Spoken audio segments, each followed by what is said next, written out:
76-kun azizlarim, barchaga assalomu alaykum va xayrli tong. Bugun 76-kun hammaga muborak bo'lsin. Men o'zimga mana bunaqa qo'lqop to'qib oldim. Bekorchilikdan o'tirib nima qilishni bilmasdan qo'lqop tikdim. Bundan oldin necha kunlardir oldin shapka ham tikkan edim.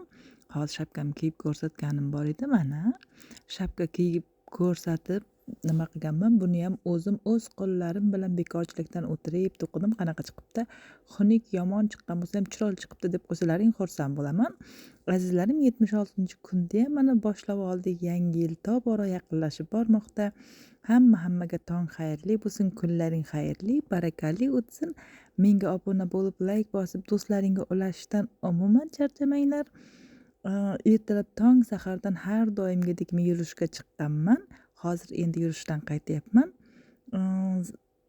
Men hamma qizlarga go'zal qomat, yigitlar cho'ntagiga daromad tilayman. Sog' salomat bo'linglar. Keyingi videolarimda ko'rishguncha hammalaring ishoninglar, Allohimga omonatsizlar.